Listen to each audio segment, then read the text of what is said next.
They call it the sports car of the century. But when I found her, tucked away in the back of a damp warehouse, she didn't look like a legend. She looked like a memory.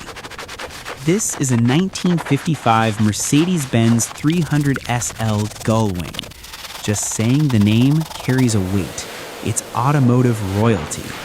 But time doesn't care about royalty.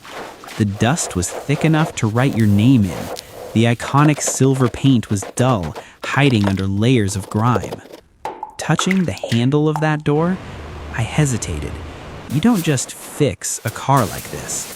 You are the custodian of history. I lifted the door, and even after 60 years, it swung up toward the ceiling. Heavy, deliberate. She was still in there, waiting. Taking apart a Mercedes-Benz 300 SL Gullwing is an education in engineering. You realize very quickly why these cars are so special. We stripped the body away to reveal the secret, the tubular space frame. It looks like a bridge or an aircraft fuselage. Hundreds of thin tubes welded together in a complex web. This is why the car has those high sills and why it needed those famous upward opening doors. But the frame was tired. Rust had started to gnaw at the joints. We had to be precise. You can't just patch a 300 SL. You have to heal it. We cut out the corrosion and TIG-welded new steel, matching the factory beads exactly. It's tedious work, but the chassis is the car's DNA. It has to be perfect. Then, the engine, the M198. It's a straight 6, but it's canted over at a 50-degree angle to fit under that low, sleek hood. This engine is the first of its kind, direct fuel injection. No carburetors here.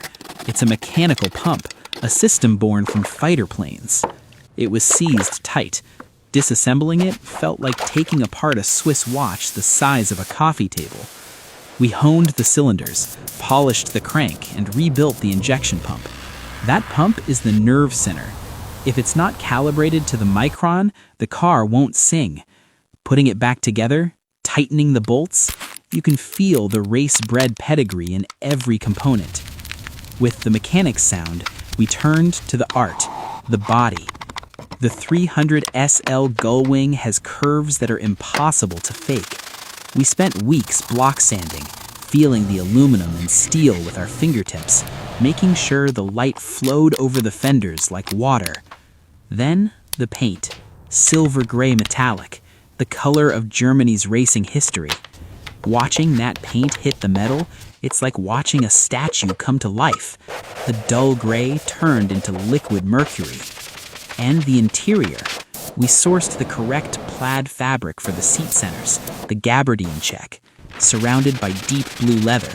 It smells like 1955 in here. It smells like luxury.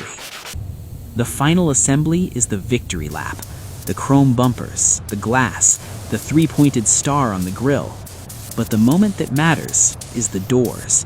We reattached the struts. I grabbed the handle and lifted. Smooth, silent. They rose up like wings.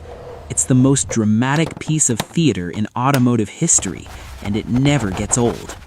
Turn the key. The fuel pump whirs. The starter cranks. And then, ignition. That sound. It's mechanical. It's raw. Driving the 1955 Mercedes-Benz 300 SL Gullwing isn't like driving a modern car. It's hot, it's loud, and it smells like oil and gasoline. But when you look out over that long hood and push the pedal down, you understand. We didn't just restore a car. We brought the silver bird back to the sky.